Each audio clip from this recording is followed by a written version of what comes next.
Women's participation and empowerment are terms that are used by many agencies, including NGOs. The term empowerment was originally used to refer to a process of radical social transformation, whereby excluded social groups could define and claim their rights collectively. Over the years, its meaning has become diffused, and its central issue of power has been lost. Chokra undertook a 3-year research project on women's participation in decision-making spaces in DRC, India, and Nicaragua. The results of this research helps us to better understand the relationship between participation and empowerment. Women's empowerment journeys start within the home. In some contexts, it is accepted that women are involved in community decision-making spaces. However, in others, there are many issues that affect the likelihood of women being able to take this first step. When Anita first seeks permission from her husband to attend a citizens' committee meeting run by Chokra's partners, he tells her it is not a woman's place and refuses permission. A few weeks pass, and Anita's desire to attend the meeting is still strong, so she again asks permission. This time, her husband listens to what the meeting is about and agrees that once all her duties are completed, she can attend. Over time, Anita's husband becomes involved with the program, where he explores issues such as power, masculinity, and division of roles within the household. He now supports her participation and sometimes even helps her with household tasks. Some women can attend meetings freely. Lena's husband is happy for her to participate. When women first participate, they are often shy and afraid to express themselves. They have internalized the belief that women should not be involved in deciding about community affairs. Over time, they learn new skills, gain knowledge, and start to express themselves. Women-only spaces are especially important for their empowerment journeys. They are a safe space to reflect on issues that affect them as women. Here, women gain confidence and feel ready to attend other meetings in the community. Small numbers of women are even elected to become leaders of these spaces. A lot of the time, they may face resistance from some of the men and women in their community who think it is not their place to lead. This can be an important crossroads where the women's newfound confidence and self-esteem help them to feel strong enough to ignore criticisms and continue on with their empowerment journey. It is a massive step in the journey, bringing women to more formal spaces where they can lobby the government for services such as access to water or electricity. But for other women, it is a step too far for their husbands, who argue that their domestic duties are being neglected, withdrawing permission, or access to money. The empowerment journey does not end here. There are wider structural issues that can stop women succeeding in their advocacy. Even when local authorities are available and their voices are being heard, it does not guarantee that those with power will take their views into account. This challenge of supporting women's empowerment means we must address the underlying power differences between all women and men, as well as all citizens and state.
Capacity drives innovation. When we limit who can contribute, we in turn limit what we can solve.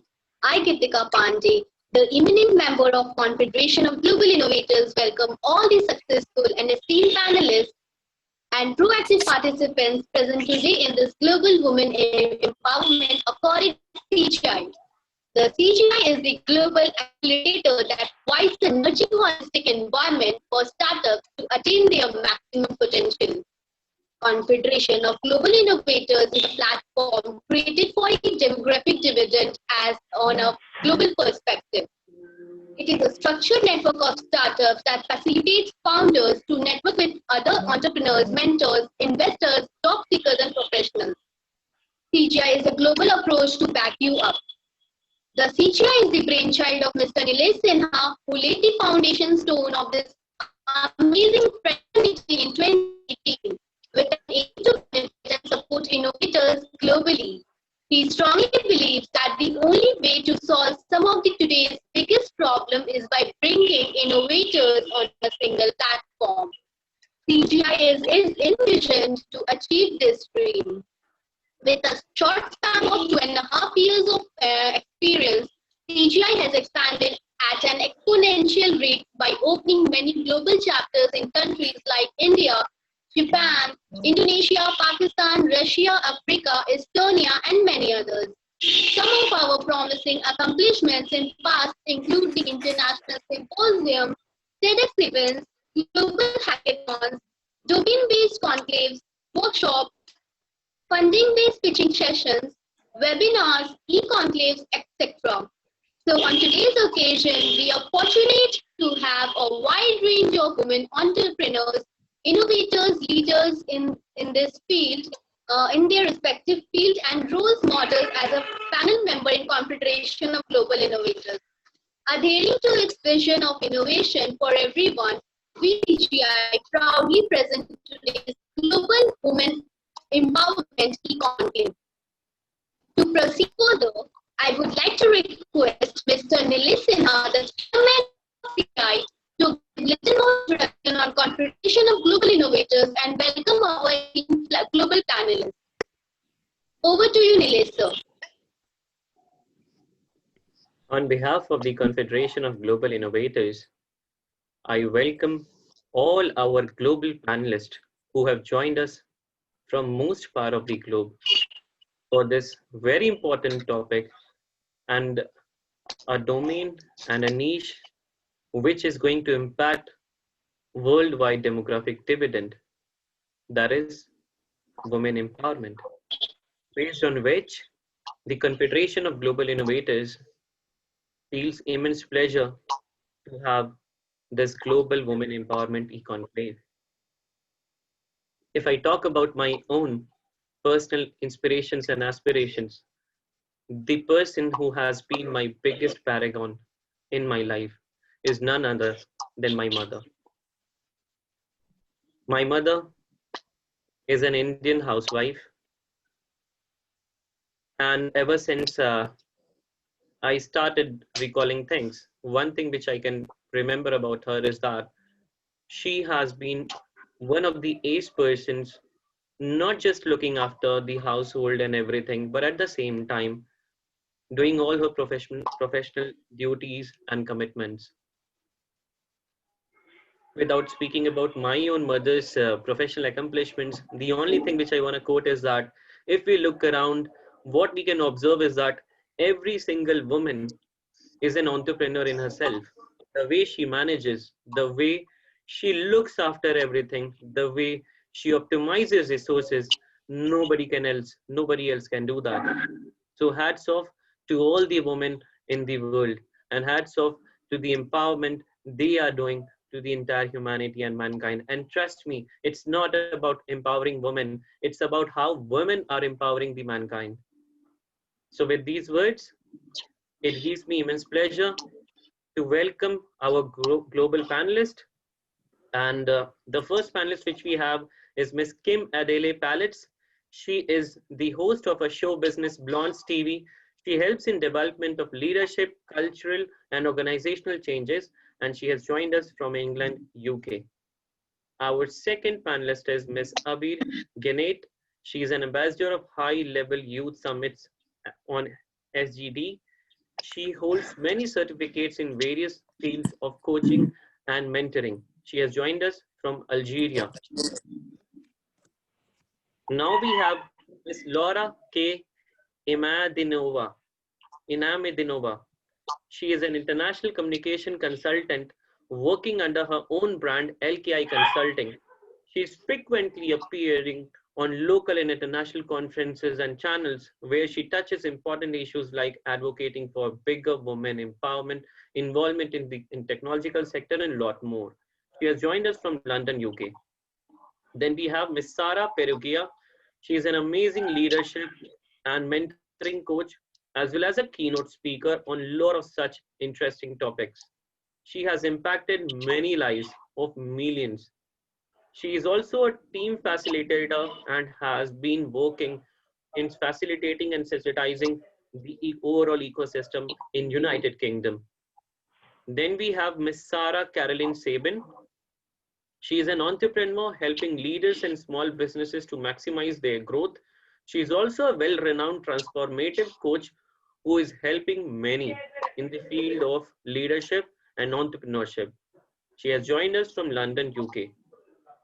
Our next panelist is Ms. Saina Sebai. She is a psychologist, volunteer, coordinator for many of the projects related to Watford Women's Centre Plus, along with many global organizations.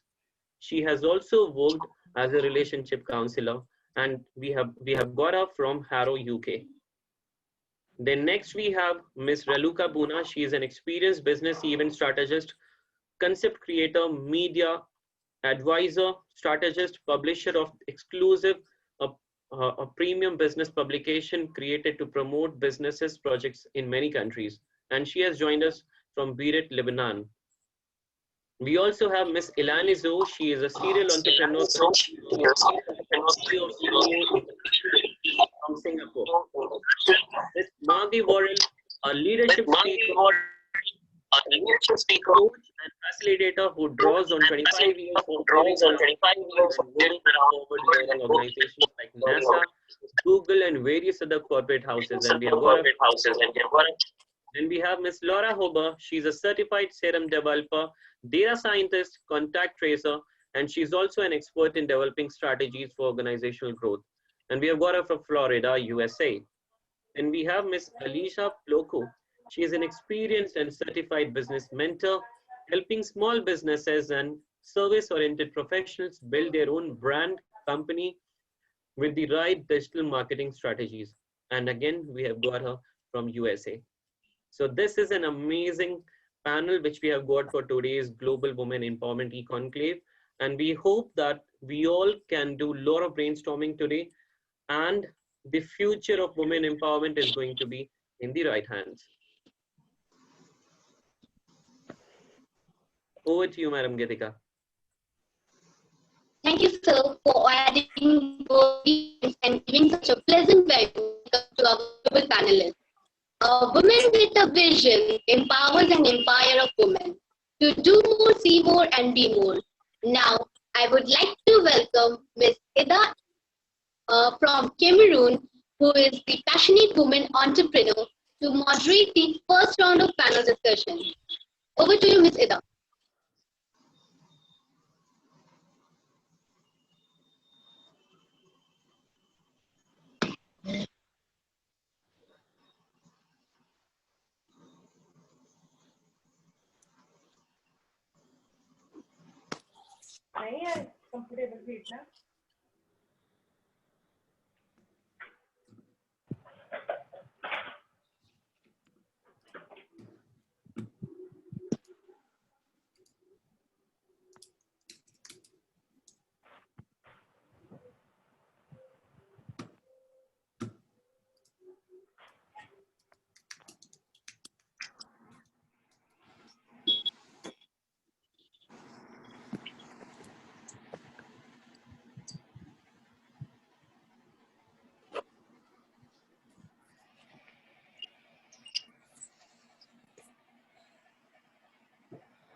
mute their mics, it will be like with the sound. Confederation of Global Innovators, also known as CGI, is a platform created for the demographic dividend of our nation. CGI is created to serve as a platform to connect innovators, stakeholders of development and the student community. We strongly believe that today our country's youth, which comprises more than 65% of the total population, is the biggest asset for our country.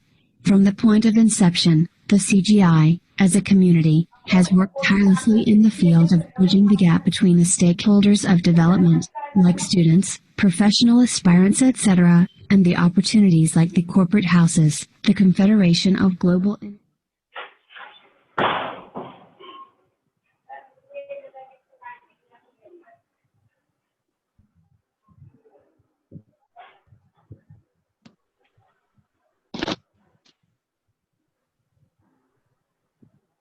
The Confederation of Global Innovators, also known as CGI, is a platform created for the demographic dividend of our nation. CGI is created to serve as a platform to connect innovators, stakeholders of development and the student community. We strongly believe that today our country's youth, which comprises more than 65% of the total population, is the biggest asset for our country. From the point of inception, the CGI, as a community, has worked tirelessly in the field of bridging the gap between the stakeholders of development, like students, professional aspirants, etc., and the opportunities like the corporate houses, the Confederation of Global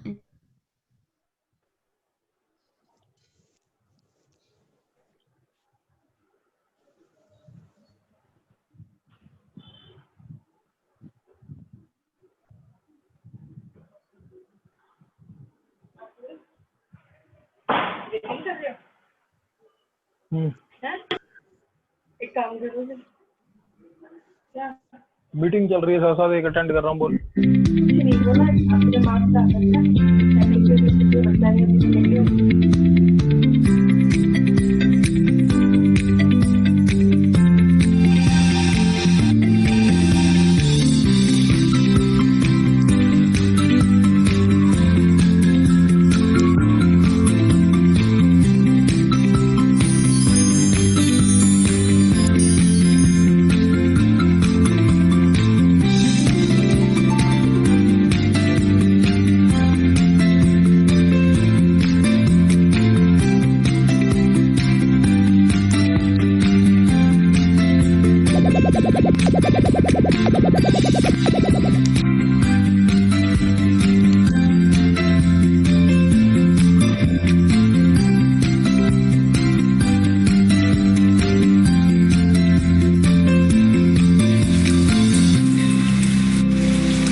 Hi everyone, you're welcome.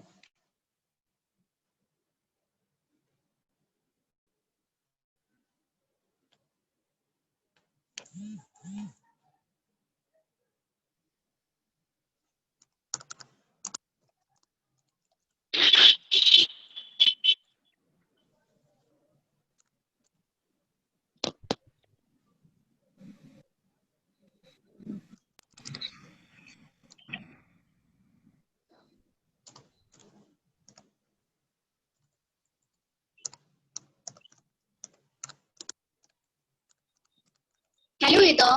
Please go ahead with the first round of panel discussion. Okay. Hi. Hello, everyone. I'm Miss Ida Yadina from Africa, precisely Cameroon, and I'll be moderating the first half of this session on behalf of Confederation of Global Innovators. I am a proud promoter of women empowerment and would like to thank you all of our panelists for being the same. The future is female, definitely, and for the same, I would like our esteemed panelists to speak over the same, a 2-minute speech describing the need of women empowerment all across the globe. Okay, before starting with this round, I request you all to please follow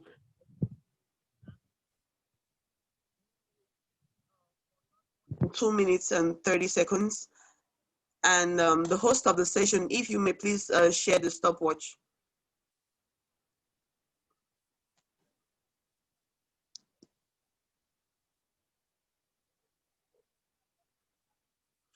Okay, waiting for the stopwatch so we could start with our first speaker.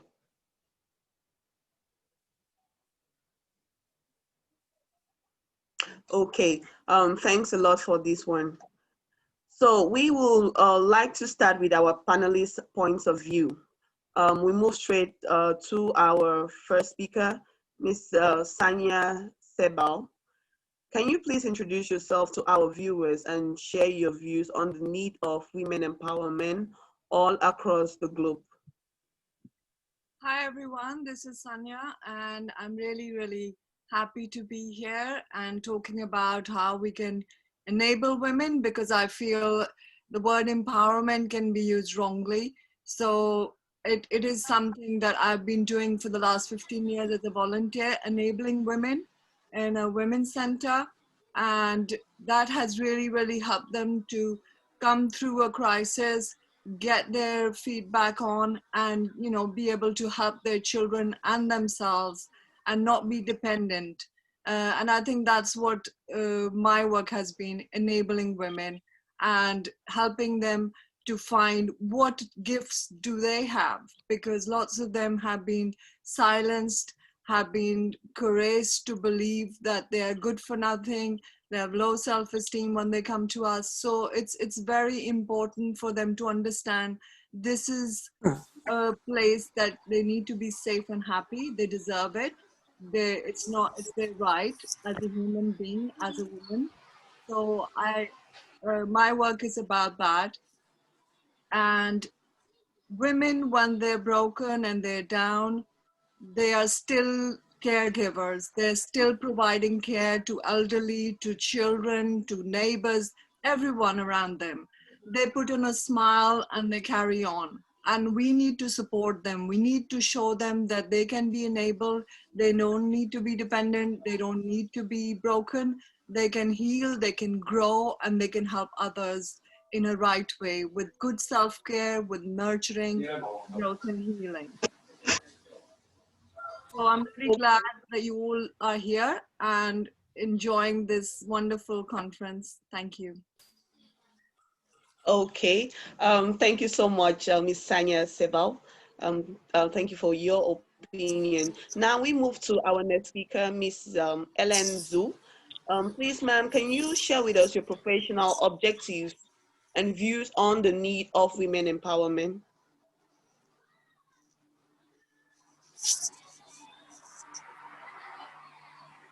Is it me? Yadina? Yes. Okay, yes, Ms. Hi everyone, it's so great to spend the time with all of us here tonight for Sunday night. And it's great to speak with the panelists as well and to learn, to encourage one another. I'm Elaine, I'm from Singapore. I was born in China and came to Singapore for scholarship and have been living and working in Singapore over 15 years. And we started the company as I failed 2 business before. I started my entrepreneurship when I was 22 years old. Failed 2 business before, but I still want to pursue entrepreneurship. That's how I started this one, which is the 3rd business. Now it's about 8 years. We started in Singapore and we ventured into China 4 years ago. And I think probably as a most of chance myself as a woman entrepreneur as well. And from the leadership training, consulting, mentoring, we are reaching out and we attract a lot of women leaders. So that's why for the last 4 years, we are more focused on the women empowerment in Singapore, Asia, and China. And we reach out more than 500,000 network in China, and most of them are female entrepreneurs and working professionals. And also recently, we also opened to the house webs for the family women empowerment. That's what we have been doing from the last 7 years. And now as a COVID, all of us, we couldn't travel, and I stay in Singapore since January until now. And we're reaching out to people across different countries and reach more than 15 countries through the webinar and the e-conferences. And that's what we are doing. And great honor to be here to learn from all of you as well. Thank you. Okay. Okay, thank you so much, ma'am. We're honored to have you here as well. Okay, now we move to our next speaker. We have Miss Laura K. Inamidinova. I hope I pronounced that correctly. Yeah, that's correct. We're going to have you. Okay, we're going to have you now, Miss. Can you please share your professional objectives and views on the need of women empowerment? Well, first of all, thank you everyone for having me here. I feel honored and humbled to be on this panel among such successful and established women. Before even joining, I did some small research and I was honestly amazed. So I think I'll be learning even more from all of you ladies than you'll be learning from me. And in the last 5 years, I've been working with technology, cybersecurity, fintech companies providing communication services. And I have been exposed to the dramatically low numbers of women working in the STEM industries. Most of the guys, when it comes to my clients, all the companies I worked through, they were men rather than women. And if I would come in any kind of sales meeting, in a big boardroom, I would see a bunch of guys, engineers, entrepreneurs, and only 1 or 2 ladies. So this must change. And when it comes to women empowerment, I'm a true advocate of women that support other women in career growth. I strongly believe that each one of us especially those who are in a position of leadership, must help and lift others on top as well. And I've did some small research, and according to the latest data, only 6.4% of all S&P 500 company CEOs are women. Only 6.4%. If I'm not mistaken, that's around 34 women in total. And those women who are already in the top leadership positions are still not having a good time. And their statistics are even harsher. Females are 45% more likely to be fired than male CEOs, even if the company is performing well. So actually, even if the company is doing good or the company going bankruptcy, still the female CEOs are being more than male ones. So then, so the only way for us ladies not only survive, but actually thrive in the industry is to help each other. And we can help each other by the following ways: mentoring the youth, sharing your research, your experience, your struggles, creating opportunities in your field and your industries, speaking out loud about these issues, being unapologetic, being loud, and being sometimes even a little bit aggressive, which actually might be only dominant, and speak your truth. And of course, not backing down when the challenges arise. And I'll be talking more about these 4 ways to help each other. And I'm super excited to hear all of your opinions and ideas. Okay, thank you so much, Ms. Lara. It's an honor to have you here with us.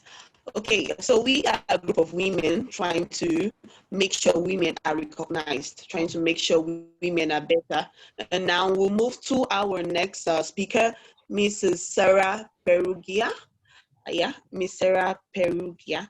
Can you please share your professional objectives and views on the need of women empowerment? Thank you, Ida. So hello, everybody. It's so lovely to be here, and I'm so interested to hear all these different viewpoints from all around the world. I mean, this is female empowerment in practice, isn't it? All of us getting together and, you know, all of our voices being heard and really sharing all of these incredible experiences.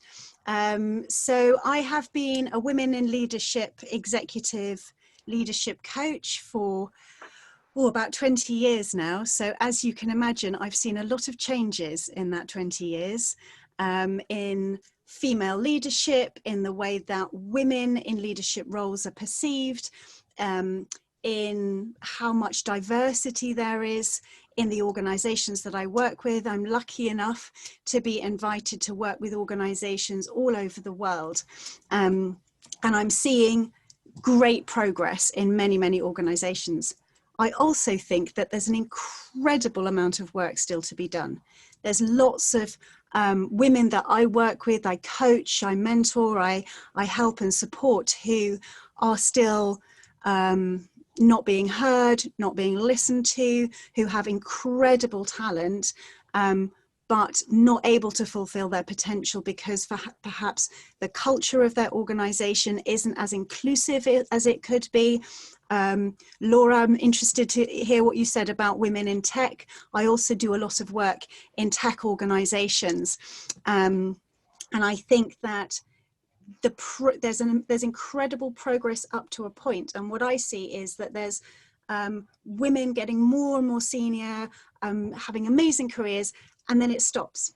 And then there's a point in an organization where suddenly it's just all men again. And so there's a barrier there. So what do we do to solve that problem? That's one of the things that I'm working with a lot of organizations around.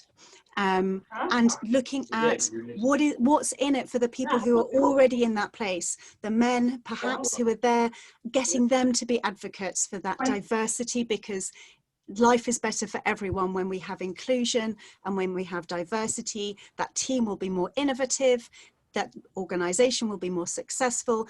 It gives the men more opportunities as well to flourish and thrive and be in a more mixed environment.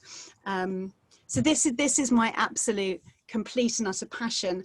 And I'm also a mum, and I spend a lot of time talking to my girls about feminism and the fact that they can do anything, encouraging them to have their voices heard, because I think it also starts with the way that we educate young women and educate young men to look at what does equality and fairness look like, and what can we all do to be part of that great change. Thank you. Okay. That was amazing, madam. Thank you so much for giving us your view when it comes to women empowerment. Okay, definitely someday we're going to get there. We're going to get to a point when women are recognized and seen equal to men. Okay, now we move to our next speaker, Ms. Maggie Warrell. Yes, Ms. Maggie Warrell. Can you please share your professional objectives and views on the need of women empowerment? Yeah, thank you. And thank you. Hello, everybody. It's great to be part of this.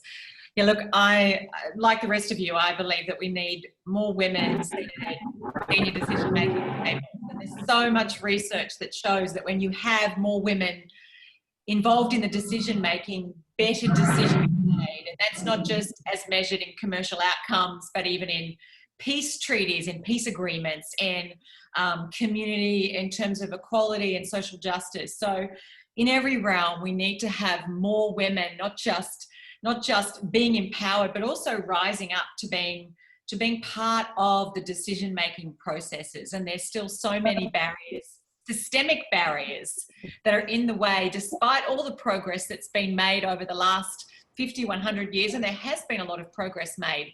So much more still needs to be done. I've spent also, like Sarah, I've also spent much of the last 20 years working in coaching, doing a lot of speaking. I started running women's retreats for women in business about 5 or 6 years ago, immersive weekends. And you know, there's absolutely no doubt we need to have organizations really prioritizing diversity and inclusion. It's not just about having women there, but they need to feel included. We need to have flexibility so that women can honor the different priorities and responsibilities and values in their life. But a key thing that we still have, there is still an issue, is, you know, as women move higher up an organization, their confidence levels drop off. And often the confidence drops off because there are a lot of impediments and barriers to them rising. So I think we need to make sure that there's a lot of great role models, that women have other women they can look up to and see them succeeding on their own terms. We need to have more sponsorship because we know that men sometimes have these informal networks that open doors of opportunity that women miss out on because there's not the same level of sponsorship. And the research shows that if women aren't sponsored early in their careers, opening up doors of opportunity, often that's actually the doors close and they don't rise. But we also need to just make sure that there's a lot of programs in place helping women to embrace their feminine leadership strengths, because when women look around, they often think of our mental template for what leadership looks like is innately masculine, and women often go, well, I'm not like that, and they think that they don't have what it takes to be a leader. And often they're just, it's their mental map of what a leader's supposed to look like. And I think we need to really expand all our ideas of what a leader looks like and how a leader acts. And if anything, this pandemic that we're living through right now, you just look at some of the countries, many of the countries that have managed it the best are those who are being led by women. So that doesn't mean women are necessarily better at crises, but we know that women bring a lot of great strengths to decision making, and certainly women often have to be better in order to rise up and lead. So my passion is really about emboldening women to embrace their strengths for leadership and creating cultures that are more inclusive too. Okay, that was amazing. Thank you so much, ma'am, for giving us your opinion on women empowerment. Okay, now please, just because remember it's 2 minutes and 30 seconds for your speech, and we're moving now to the next speaker, Ms. Yutin Alvarez. Okay, ma'am, please, can you give us your take on when it comes to women empowerment? Just tell us give us your professional objectives on the views on the need of women empowerment. Hi, thank you so much for being here, and it's a pleasure to share my view on women empowerment. I am a branding and marketing strategist, and I'm actually focusing most of my time on personal branding and helping other entrepreneurs stepping into the light. And for what I've seen is that women are hesitated to taking that spotlight. They're hesitated on actually saying what they want and speaking up. And I think that's also mainly the basis why women are not that empowered just yet. And my focus is really trying to help them. I've seen this also as a board member and co-founder of a women's group here in the Netherlands, in Rotterdam. And actually it's the same situation. They don't know how to get the spotlight. They are insecure. And I think there are a lot of opportunities left for women. Maggie and Sarah already mentioned a lot of great tips and ideas, and I think that's the way to move forward. And it all starts basically to educate women, but also educating the young boys as well, and seeing that we are equal and we are striving for equality. And if I can support that for other women, and I really believe in supporting other women rather than competing with each other, that we together we can raise the bar for ourselves, and in that sense we can can do so much together. Let me say it like that.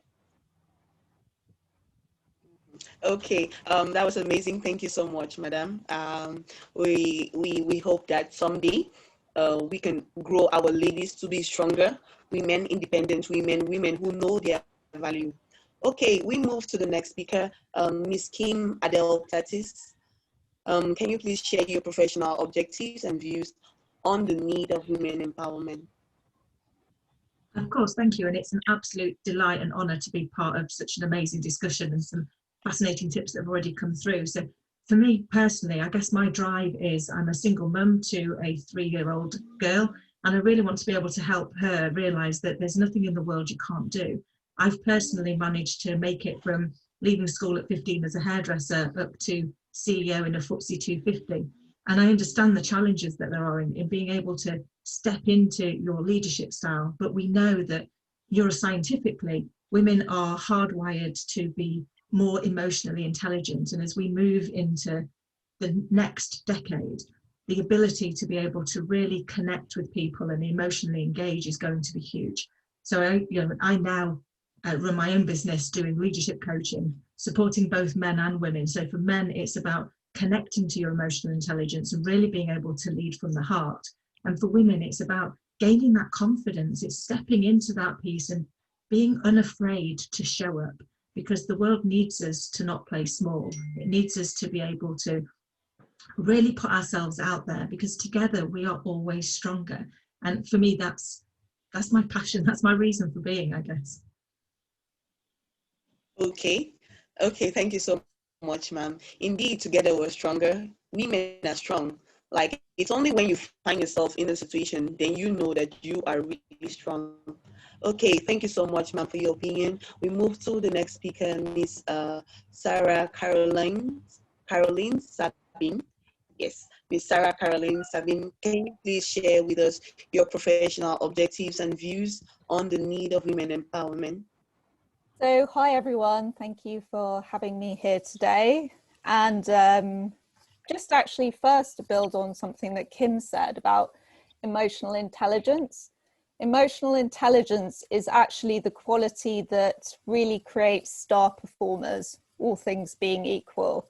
So that was a really good point. I just wanted to pick up on that.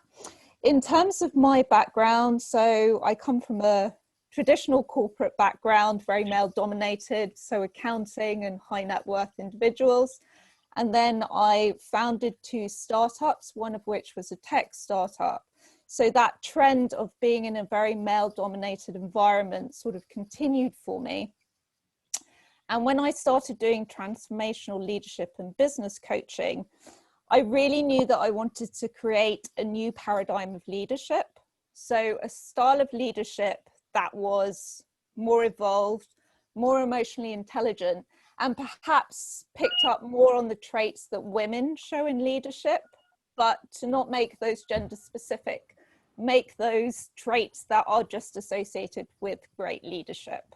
So basically, I work with men and women, and I like to teach that everyone has that leadership potential. It's just a question of stepping up and finding your voice and taking that risk, which can be really difficult, especially to say, I am a leader, because there are a lot of connotations that come with that. But I really like to take a 2-pronged approach. So help people step into leadership as women, and also work with men that want to be more emotionally intelligent and more evolved. Because if everyone is on board, then the path to female empowerment will be that much quicker. Okay, thank you so much, ma'am, for giving us those points. That was amazing. We move to our next speaker, Miss Raluca Bona. Yes, Miss Raluca Bona. Can you Hi, please share with everyone. us your... Yes, It's a pleasure to be here today with you. All of you are amazing. I don't even know if I have something else to say. So my job is to connect with a lot of people, because I own a magazine. And to be honest, it was very shocking for me to see that moving to a country as Lebanon is so hard for a woman, because the main question that they ask is, who's your husband? So I actually understood that in Europe we're privileged, that men support us more than in an Arab country, for example, Lebanon, where there is a need to be, let's say, pushed by a man to actually be recognized as a successful woman. So this is something that I'm trying to move over, not just for me, but all the women that are not able to move over this wall that unfortunately men are putting. And it's a shame, because so many of us are capable of so much more, but we are not helped or just blocked. So I think the woman empowerment is something very close related to the mentality of a country, of a family, of a community, and that's the first thing that we have to cross, the mentality.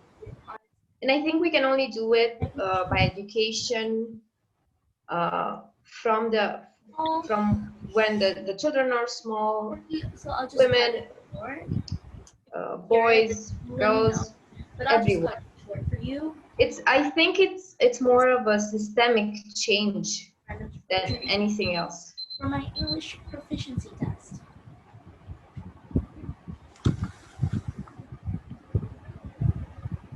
Okay. Thank you, ma'am. Yes, you're right. It has to do with boys. It has to deal with girls. So it's something that bringing the male and the female together.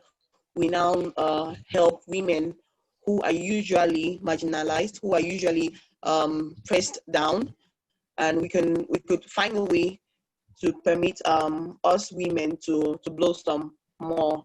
Thank you so much for your point of view, ma'am. Okay, we move to our next speaker, Miss Abby Gainyat. Miss Abby Gainyat. I hope I pronounced that correctly. Ma'am, please, can you give us your take when it concerns the need for women empowerment?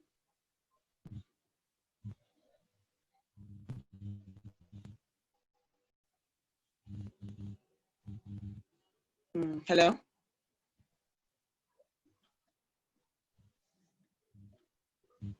Hello?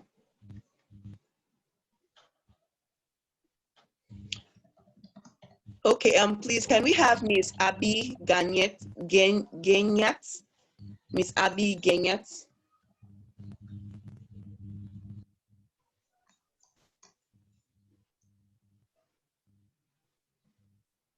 Okay, if she's unavailable, we will come to her later. Can we please have Miss Alika Ploko? Miss Alika Ploko, can we please have you give us your professional objectives and views on the need of women empowerment? Miss Alika Ploko.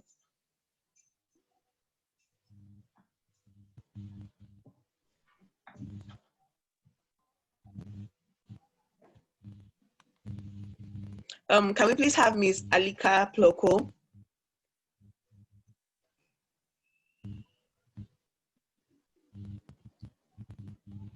Okay, seems like Miss Alika too is not ready yet. We can move to the next speaker, which is Miss Laura Yuba.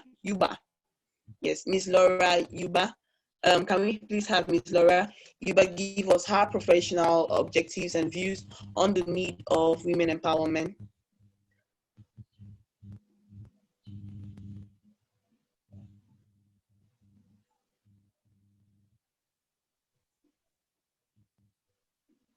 Okay, the last three I just called Miss Abby Genyet, Miss Alika Ploko, Miss Laura Yuba. Can we have any of you? Is any of you ready to do your presentation?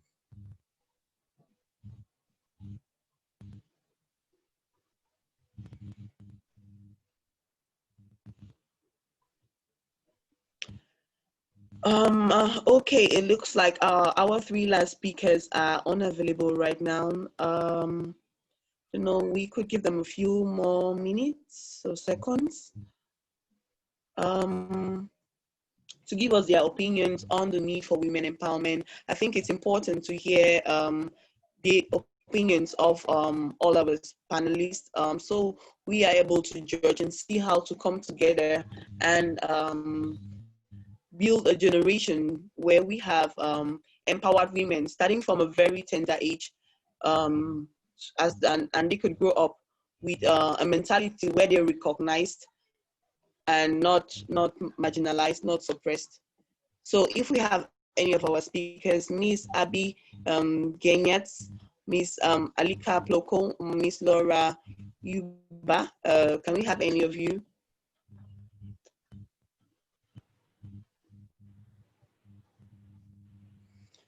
Okay. So to avoid us wasting so much time, we might have you maybe later on. Now I will just, okay. Who do we have here? Hello, ma'am. You're welcome.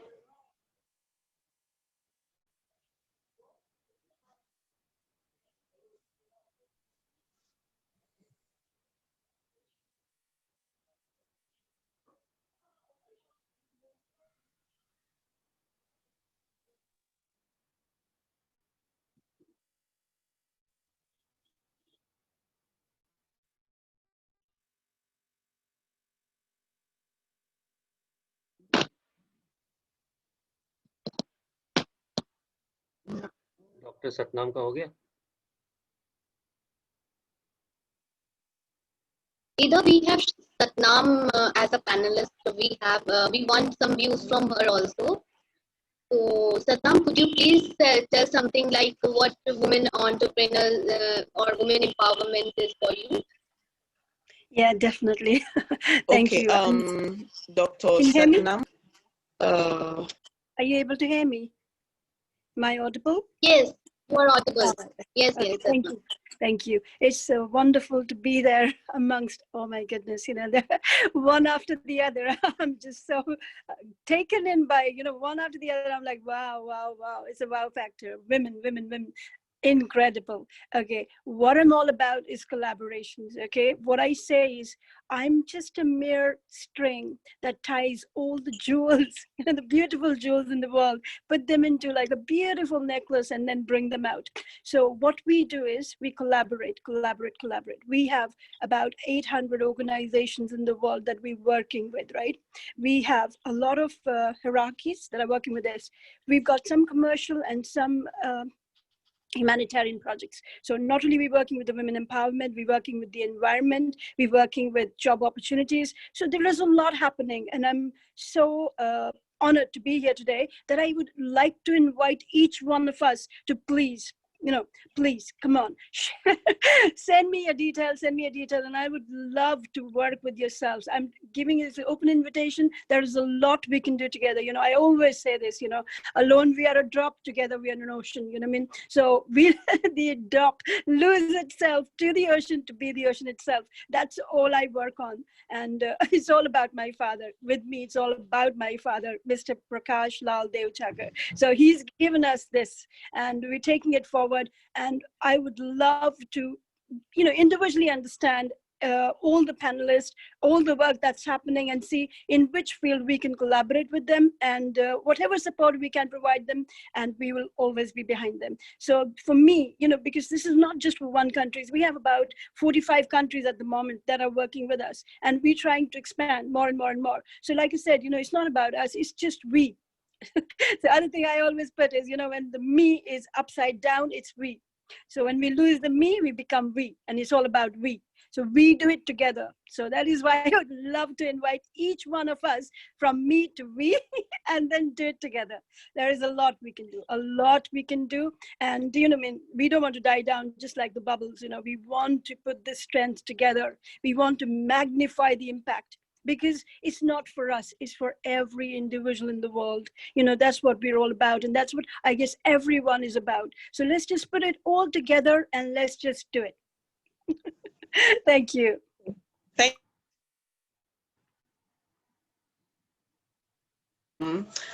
you for giving us your opinion today.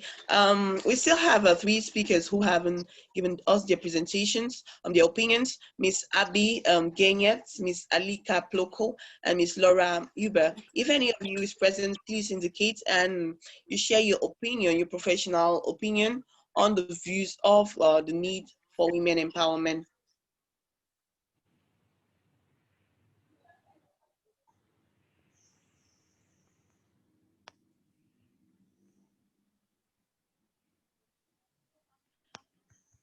Okay, I think they're all not present yet or not ready yet. Now, I would like to thank all the panelists for sharing their views. Along with that, I would like to thank CGI for giving me this wonderful opportunity to interact with such esteemed women in our society. with this session, we come towards the end of our first half of this session. Panelists, you truly share strong opinions on women empowerment. Now we have our next womenpreneur, Ms. Getika Pandi, who will be taking over now. Thank you so much. Thank you, Ida. Thank you so much for moderating the first half of the panel discussion. With you, with all the panelists, like they have explained all the things very clearly. Now, with the end of this round, we would like to take a 2 minutes of break to resume the panelists as well and our delegates for the next round of panel discussion. During this 2 minutes round, we will be playing short video clips explaining the past CGI accomplishment and we request everyone back into the second round will start after the end of the video clip.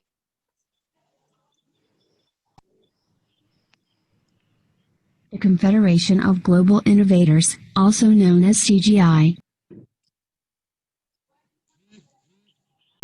CGI is created to serve as a platform to connect innovators, stakeholders of development and the student community. We strongly believe that today our country's youth, which comprises more than 65% of the total population, is the biggest asset for our country.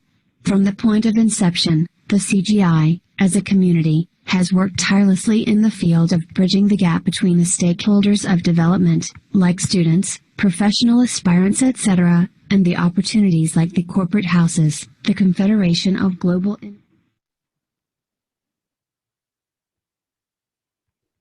The Confederation of Global Innovators, also known as CGI, is a platform created for the demographic dividend of our nation. CGI is created to serve as a platform to connect innovators, stakeholders of development and the student community.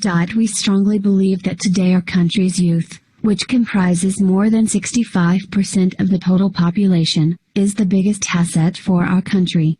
From the point of inception, the CGI, as a community, has worked tirelessly in the field of bridging the gap between the stakeholders of development, like students, professional aspirants, etc., and the opportunities like the corporate houses, the Confederation of Global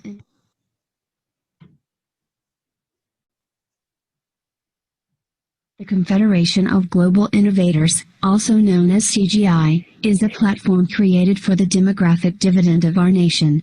CGI is created to serve as a platform to connect innovators, stakeholders of development and the student community. We strongly believe that today our country's youth, which comprises more than 65% of the total population, is the biggest asset for our country.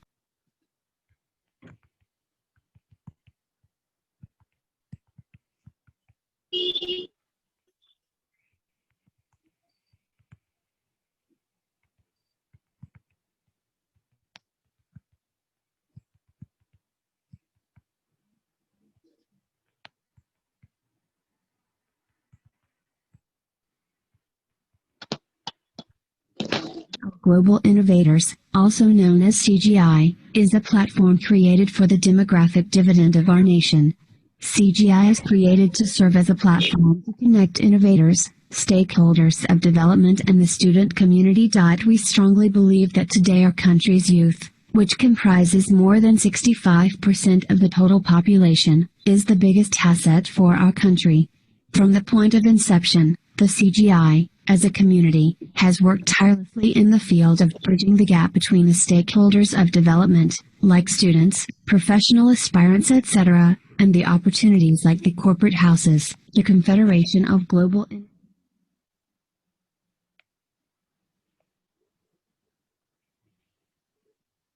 Empowerment includes the action of raising the status of women through education, raising awareness, literacy, and training. Women are the largest untapped reservoir of talent in the world. Now, I would like to invite Ms. Krupa Savla from India, who is an REBT practitioner and NLP trainer, to moderate further with a question and answer panel discussion which are being selected by all the CGI chapter heads. There will be 2 questions asked from each panelist. The one-to-one slides of questions for each individual will be shared. Also, if the delegates want to raise questions, they may type on the Zoom chat box. Only one question will be entertained, the rest will be sharing the feedback form at the end of the session and email ID for one-to-one interaction. Over to Krupa. Thanks a lot for inviting Deepika. I am Krupa, a native resident of India, working to motivate young generation to stand for their rights. And now I would like to take hold of this session for a short while. Now with this, let's begin the next round. Revising the rules once again, in this round, we will ask each of you a question for which you can speak up to 1 minute. The question will appear right before your screen. So without wasting any time, let's get started. Host, can you please show the clock, please? So, Ms. Tanya Sehbal, this question is to you. Is women empowerment about gender equality, or is it more than that? Could you please explain? Hi, yes, I think it's more than that because we are starting the confidence and the healing of women from scratch. If we have gender training already in a culture, or mostly in the world, we have gender training to be able to give a balance to men and women, to be able to choose what is that they like instead of pushing deficits to them. We need to embrace their gifts. Like many of the men that I've worked with, they would rather be homemakers, they'd rather look after their children, but they're not allowed to because their gender doesn't allow it. So I feel that the women empowerment will help those men as well, because they will be allowed to step out of that social anxiety which really debilitates them. They're not able to step out of the house, but they're forced every day. So a lot of domestic violence might be happening because these men didn't want to be where they want. They have to be aggressive. They don't want to be aggressive. And that's what needs to be done. We need to stop the gender training and teach people as human beings, as, you know, good values are for everyone. They're not just for women, that we have to stay at home. Many women are better off doing things outside of home. They're able to do things much better outside. They don't want to do the housework. They don't want to do the childcare. And we have facilities now. The world has changed. Before, we had to have the cave with the women looking after the children and the men had to go out and hunt. But now the world has changed. We have very good childcare. We have very good training for all the skills. So women can do both, or they can choose not to do one and the men can take that part of it. So let's not make it about genders. Let's talk about human beings and balancing each other with each other's gifts and efforts. That's how the communities can be developed. The asset-based community development is the only way we can move forward. We can't keep pushing people to do things they're not ready for, they're not comfortable with. So yes, I would think that women empowerment will help men as well. They will be free of this whole thing about I have to be a man and what is it to be a man. So let's change that perspective. Let's not train our generations to be gender trained, and help each other, balance each other, and do what we like and what we're best at. And women need to have that healing, that growth, that allowance. Like when I work with women, they don't even allow themselves to have a glass of water unless they're getting a glass of water for someone else. So self-care is so important for women. We are not taught that. From a young age, we are told, serve everyone first, and then you will be served. I went to a Japanese household once, and the lady didn't come and sit with us. She kept serving us, and she wouldn't sit with us. And the husband was smiling and said, you can just forget about it because she won't sit unless you all have gone, and she will sit in the kitchen and she will serve us each time. So those are the things we need to change. That gender training needs to change, and we need to be equal human beings and help each other. And like I said, it would really help men as well. So let's start with that. Thank you.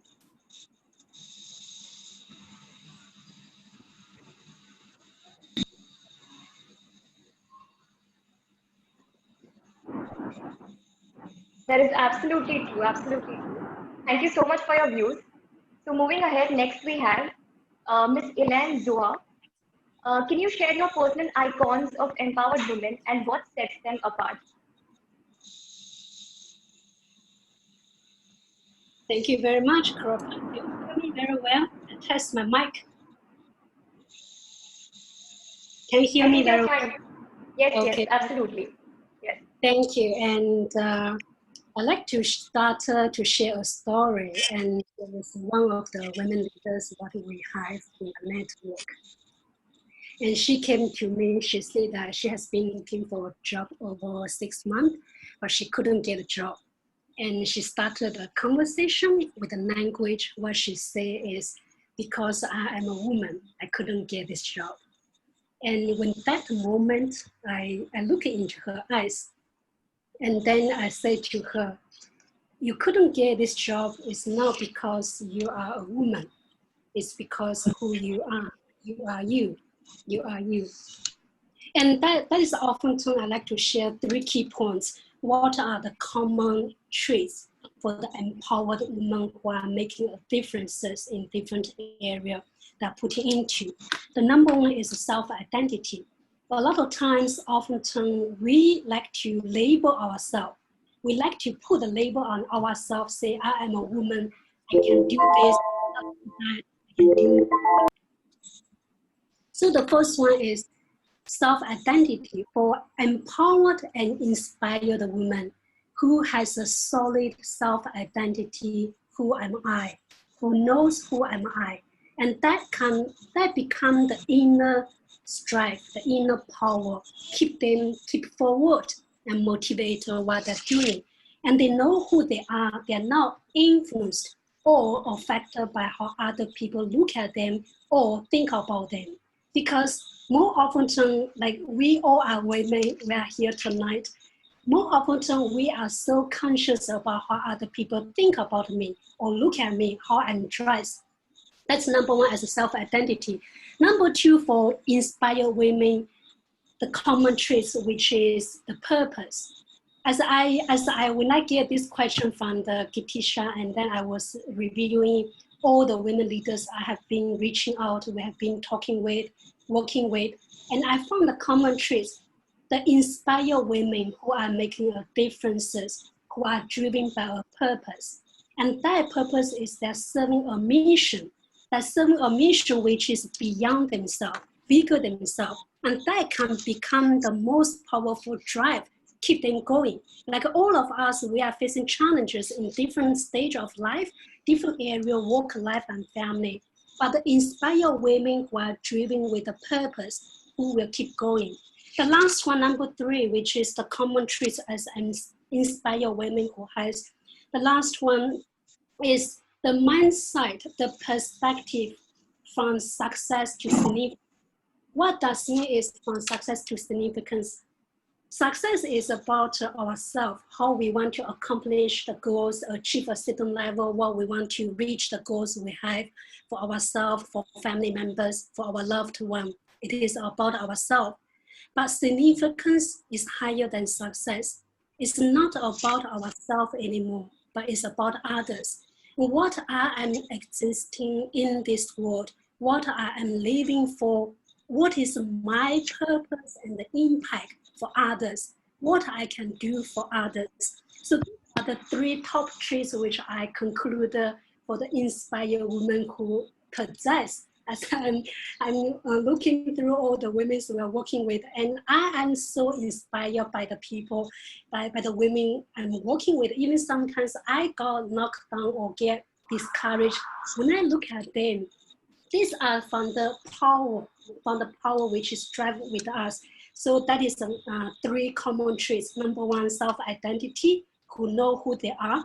Number 2, which is a purpose. They know they are driven by a mission beyond themselves. Number 3 is from success to significance. It's not about ourselves, but it's about others. Thank you.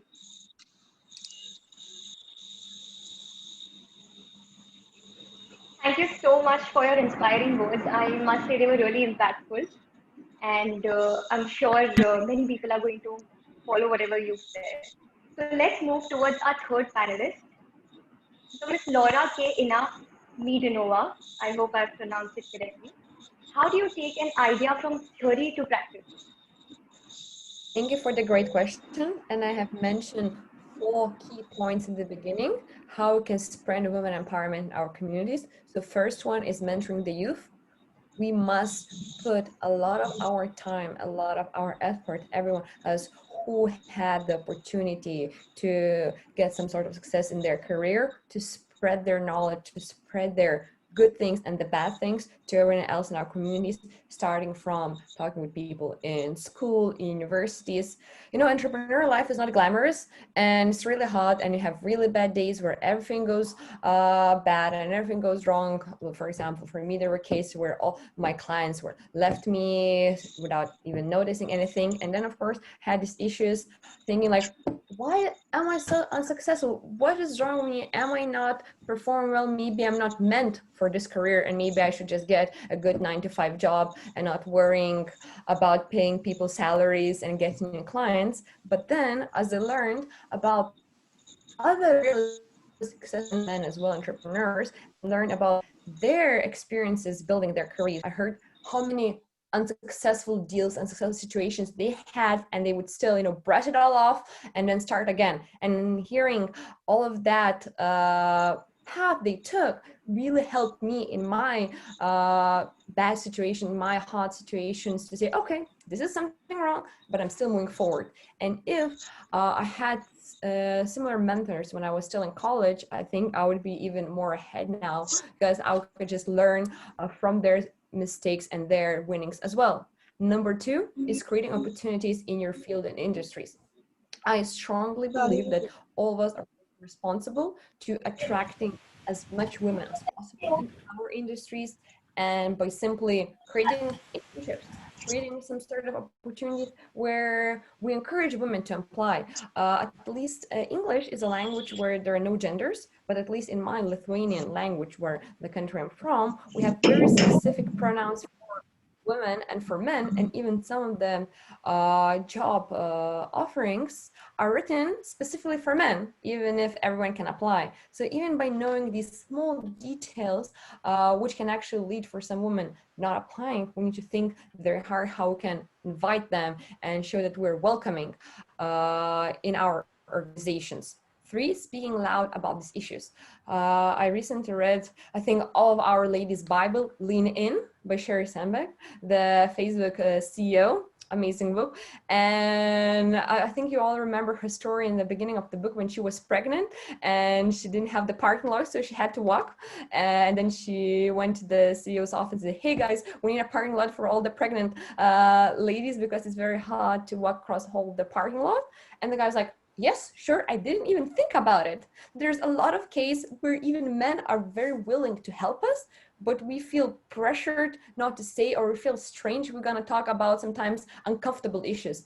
Even let's talk about our lady problems, our periods, menstruation. A lot of ladies feel very bad talking about it and saying, I can't come into the work because I'm not feeling good, and they have to lie that they have a headache, they have a flu. No, we should be open, honest about the things that matter to us and the things that create some problems, because only about speaking out loud we can create this sort of cohort of similar mindset, like even here in this panel, and that could lead into making actual changes. And the last one is, of course, not backing down when challenges arise. So how we can actually take this idea from theory to practice is to be resilient, is to be even, I would say, single-minded and just focusing on the goal as much as possible. There's always going to be problems. There's always going to be obstacles, and things will feel like they're not working as they're supposed to be. And then just kind of picking ourselves one piece at a time. And I'm very fortunate to have a tribe of my girlfriends who, no matter what, they're just one phone call away. And if something is wrong, I can call them, I can bitch about it for 15 minutes, and they're like, now you're moving forward, everything is okay. So just not backing it down, and all of us need to see and check on our classmates, on our colleagues, on our just acquaintances. Are they doing okay? Do they need a supporting shoulder shoulder just to listen and talk it through and then say, hey, you can do this. So this is how I believe we can take this theory to practice.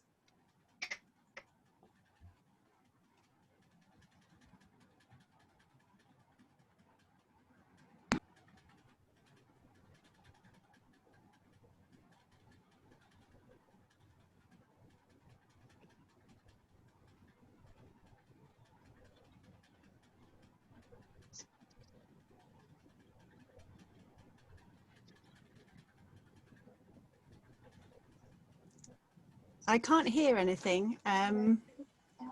Would you like me to answer this question now? Can you hear me? I'm happy. Sarah, we are trying to connect with the moderator. I guess she has some connectivity issues. So Okay, just give us a second. No worries at all.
Shall we just start answering all the questions as we're short on time?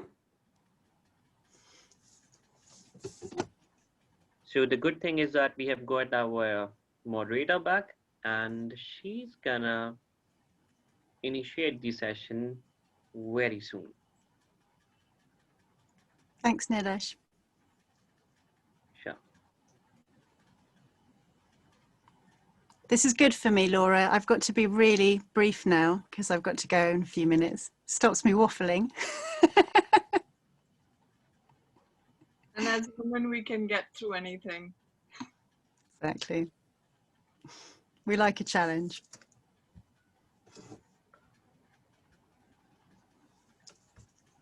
All right, I believe we need to be a bit flexible with everything, and while our moderator is going to join, I would take the liberty, and I take it as an honor to moderate the session meanwhile. So we have got a question for Ms. Sara Perigua, which is women's empowerment increases the chances of domestic violence. Is it true or only for controlling women in South Asian countries? Please enlighten us with your views. Okay, thank you, Nilesh. Well, this is a huge question and not one that I can really do justice to in the remaining 2 minutes that I have available, but I'll do my best.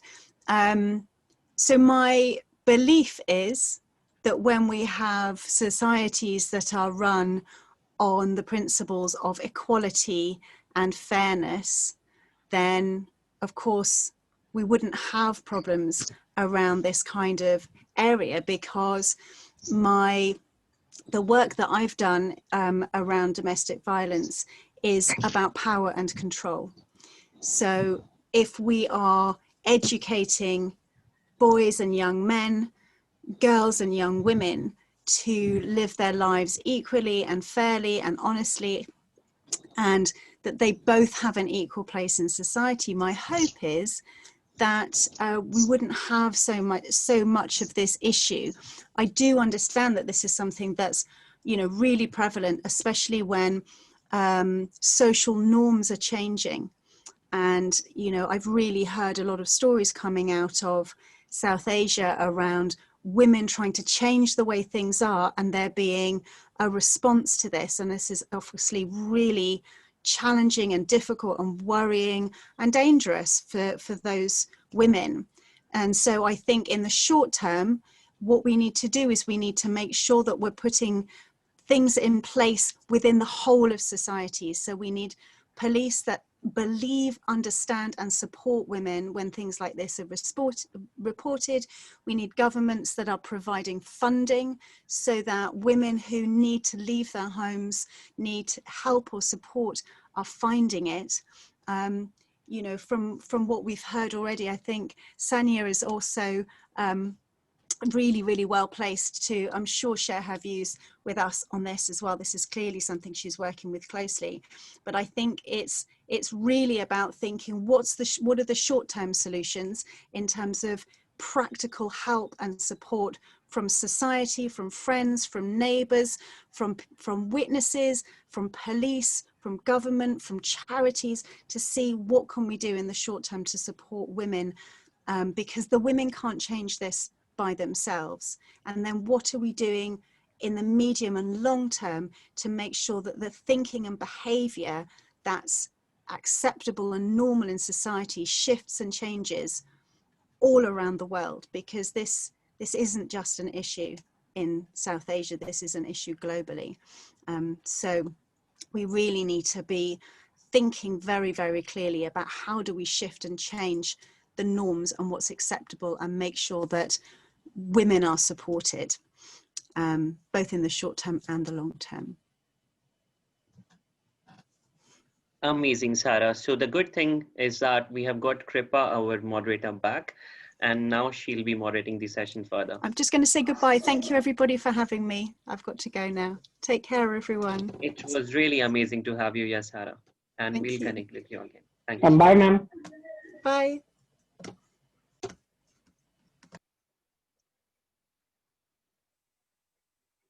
Okay. I am really sorry because of the network issue, but we will get back. So the next question is for Mrs. Marg Warren. How to break the glass ceiling for women in corporates?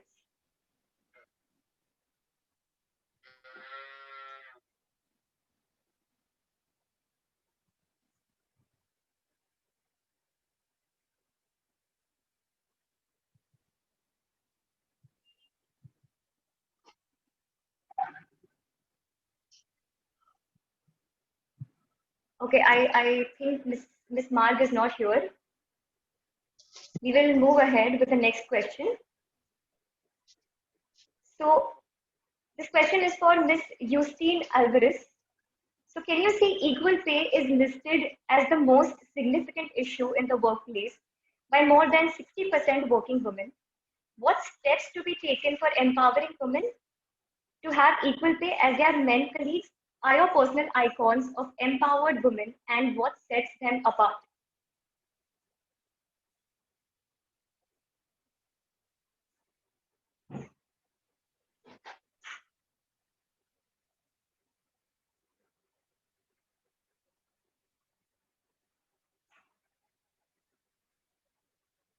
I hope Miss Justine is there.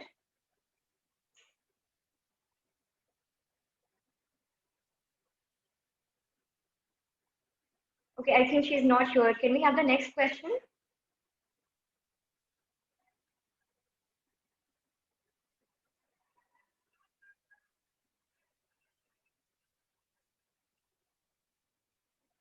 Okay, the next query is for Miss Sarah Caroline Sabin. So a study found that 52% in the UK have experienced sexual harassment at work. It's worth noting 80% of that figure did not report it. How to cope up with it? And what are your personal icons of empowered women, and what sets them apart? So thank you for the question, and I'm going to try and keep it as brief as possible. So basically, in terms of the first question about the non-reporting of sexual harassment at work, I think it helps to differentiate the gamut of sexual harassment, which runs from sort of occasional inappropriate comments to some really extreme accounts of constant sexual harassment and bullying, and in the case of one lady that I talked to once, she was even raped by a former boss of hers. And starting with the more minor end of the spectrum, I guess the question a woman has to ask herself is, does this behavior make me uncomfortable? And if the answer is yes, then frankly, it still constitutes sexual harassment. And a woman shouldn't feel bad about feeling that way, because essentially different things make different people uncomfortable. But a victim of more minor harassment might not report it in case others don't see it perhaps as sexual harassment.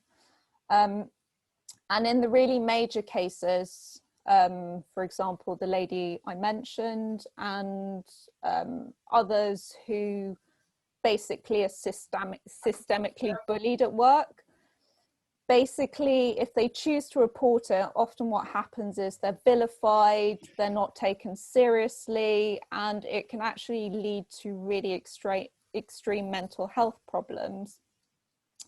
And so, unfortunately, the reason why I suspect that most people don't report is because they fear the personal consequences of doing so. So those range from demotion at work, constructive dismissal, being fired consistently, being bullied even more, and simply not being taken seriously or called a liar. And I completely acknowledge that those bad consequences, unfortunately, do still happen if someone reports. And I understand why that makes them not want to report. So I think it really takes courage to stand up and say, no, this happened to me and it isn't okay, especially whilst they're dealing with this traumatic personal event. And I think movements like Me Too has really helped provide a support system for women going through this. And it's also time that we demand accountability from employers as well. So employers need to have that impartial framework in place to deal with any instances of sexual harassment that arise. And also just to say that for those women that do stand up and take those bad consequences and fight against it, they are paving the way for more women to be able to do so.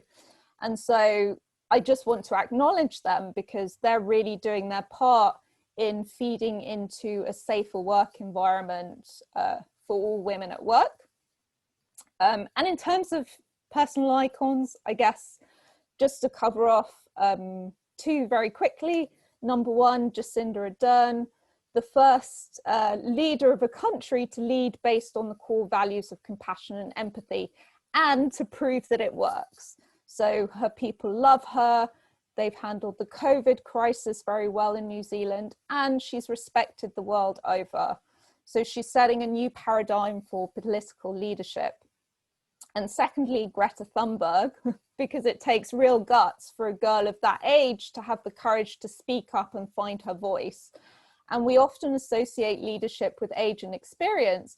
However, what she's proving is that anyone with a voice and a mission who's prepared to put themselves out there and speak their truth can be a leader as well.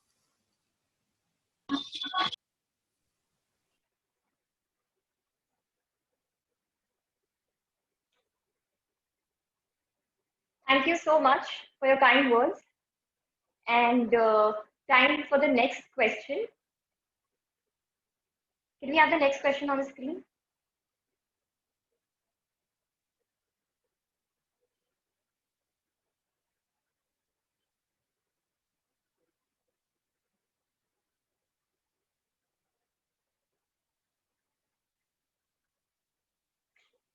Okay, so the next question is for Ms. Raluka Buna.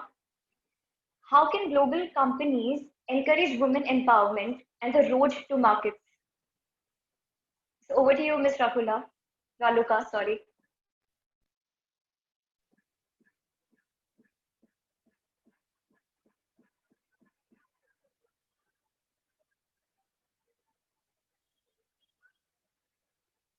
Okay, so I don't think we have her. So the next question is for Ms. Abir Jinayat. So How can one stop gender bias and bring equality of opportunities in such patriarchal countries where even the word feminism is taken offensively and biased? Ms. Abir, are you with us?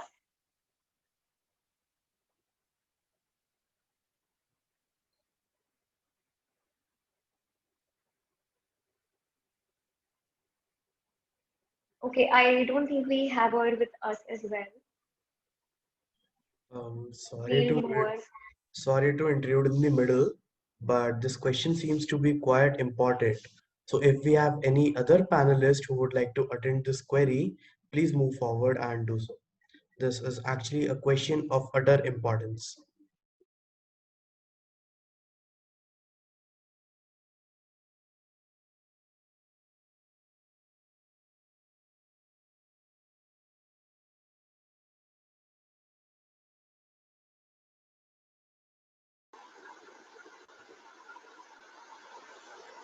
Hi.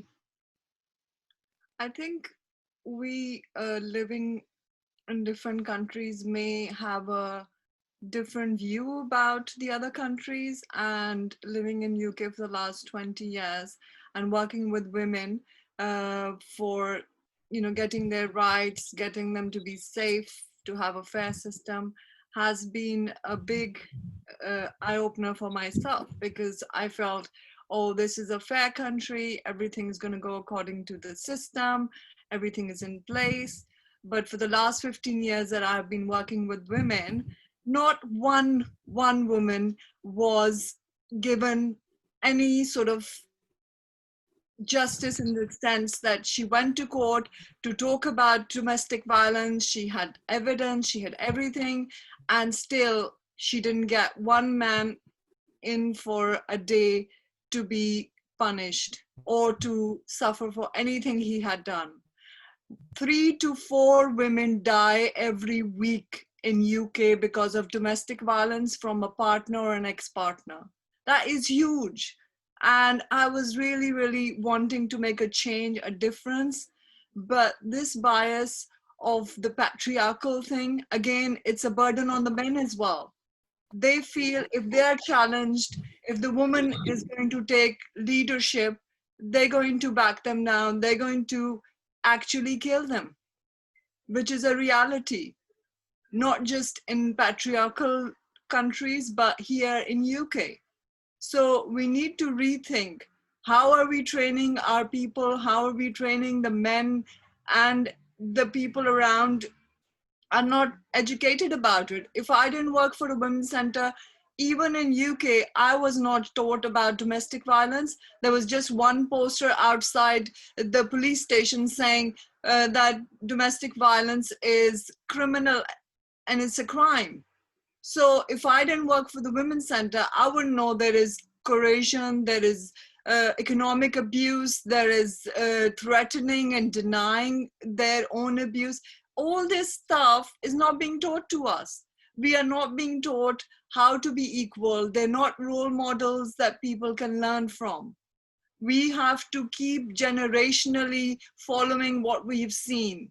If as a child you have witnessed domestic violence in your home and you've not even been part of it, 98% of children will either end up as a victim or they will end up as a perpetrator.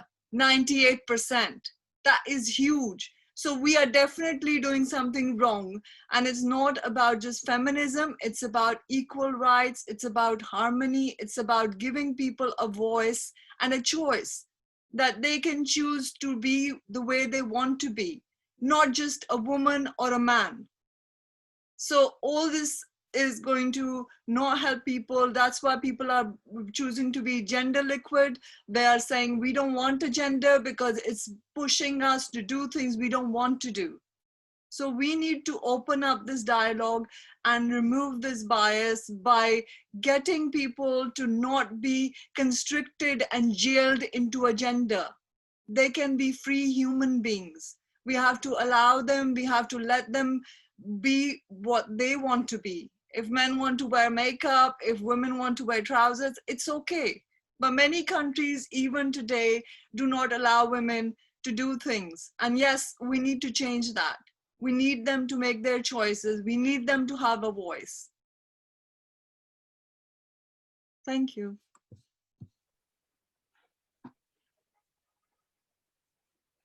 Thank you so much, ma'am, for sharing such strong opinions. And now, going further, let's listen from Ms. Alisa Ploko. Can you share your personal icons of empowered women? What are the best examples of successful policies, programs, and projects to implement the critical areas of concern?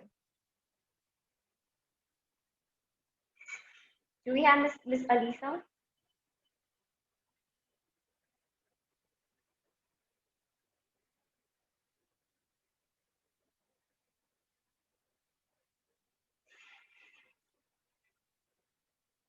Okay. Moving on, we will ask this question to Ms. Laura Hubbard. So, one instance from your life when you witnessed a change that really empowered women. Over to you, Ms. Laura, if you're with us.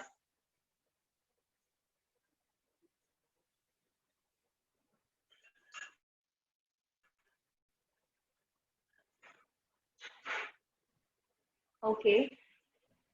So I guess even she's not with us. So the next question is for Ms. Satnam Diwachikar. The need of empowering women is highest in rural areas, yet this part is the most left alone. How can any organization motivate the women of such areas to stand up and fight for their rights?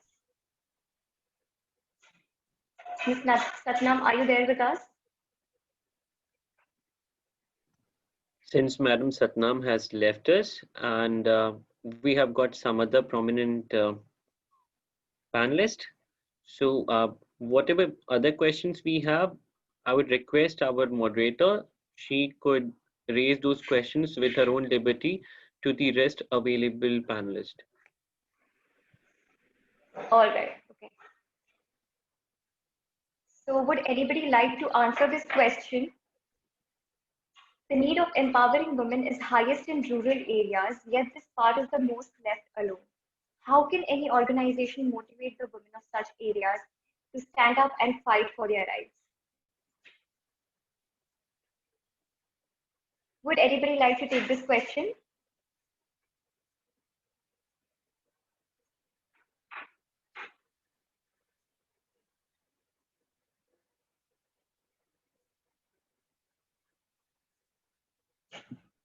Hi, I would just give a very short one, which is just my sort of observation, is that economic independence is very important.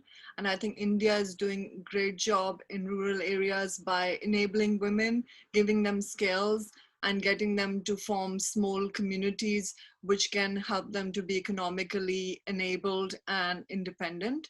And I think we mustn't use words like fight and things like that, because enabling is what women need, and women are peace-loving women, are very, very harmonious. So yes, in the rural areas, I feel that work is, I think India is leading in that, and we need to work with that. And I think also in Africa, there are lots of women banks, and there are lots of places where they're trying to get women together and get them to be economically independent, enabled. And for me, I think that that is something which could help. Thank you. I totally agree with Sanya. On top of that, I'd like to share 2 points about the rural area women development. Number one is for the skill sets training, how we are able to help the women in the rural area to train the skills, digital skills as well, like especially for India, large of the population in the rural area. And for the skills training comes how they're able to adapt in the new digital world. At the same time, they're able to make a living, make money, which is the financial independence, to gain the financial independence for themselves, and at the same time, they're able to support the family.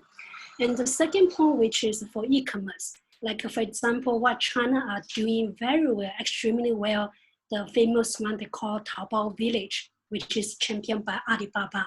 They go to each the village to help the village farm women to plant, and also help them for the logistic and then teach them how to use the e-platform to sell the agricultural food products. And that's what they're helping the women in the village farms. And at the same time, they utilize the land they have, making a living to support the family. And the most important, they gain confidence about themselves. And it is a more practical way for the rural development as well. And the third one, maybe now there are a lot of social enterprises are going into the village area to help the women to rise up, and also for the parenting as well. So these are the three key points for the rural women development.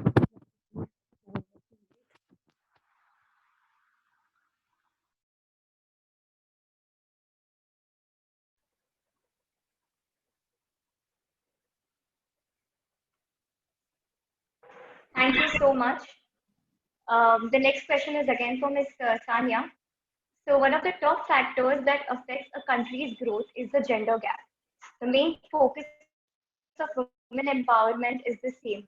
To reduce the gender gap, what factors must be taken into consideration that women are not overpowered, which again affects the gender gap? So I think it ties in nicely with the other discussion we were having just now, Elaine and myself were contributing to, is that if women are enabled, it will help the economy.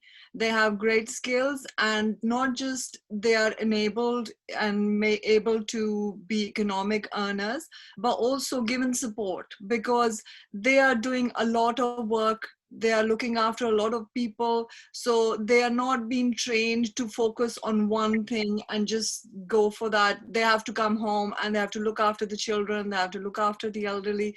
So they need to be supported, and support networks along with the work. So that will also help them from not having harassment and things like that at work. So the gender gap is going to be carrying on if we carry on with the same sort of stuff that we've woken up to. We are, as generation, we are just getting to the same thing, the same hierarchy. The women have to be the workers and they don't need to be in the leadership. We need to change that, and that will give a rest period to men as well. It will make them bond to the children that they miss. So for years and years, the men are not able to help with children because they have long hours and they are not able to be part of the family life. So I think that will also release the pressure and giving them executive skills. A lot of men might not know how to cook, to clean, to look after children, and then they panic. I have women who come and say, oh, I can't go away to my country because my husband's panicking. He cannot look after the children. He cannot give the medicine to a sick child.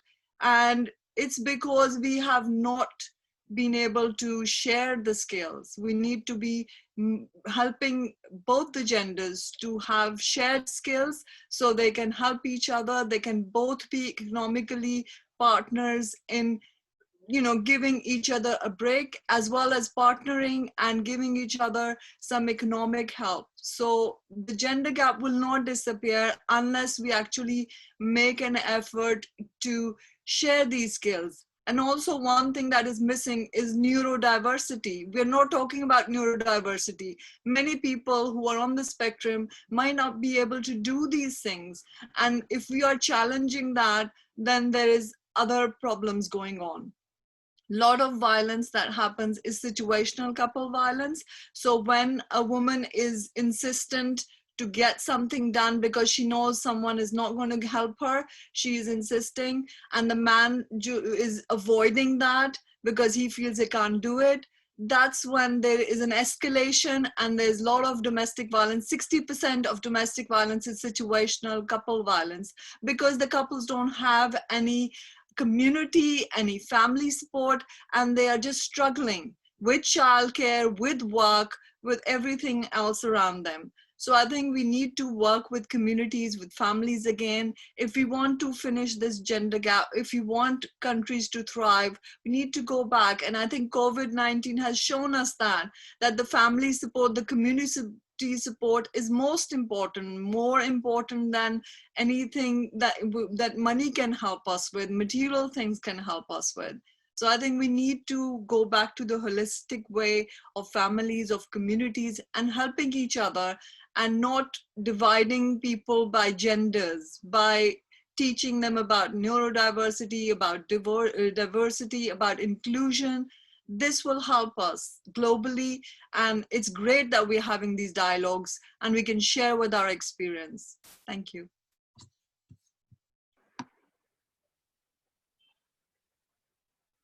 Thank you so much for your really nice opinions, and I totally agree to what you're saying. So the next question will go to Elaine. What is the role of social activists in empowering women, and how do they do it? Thank you, Krupa.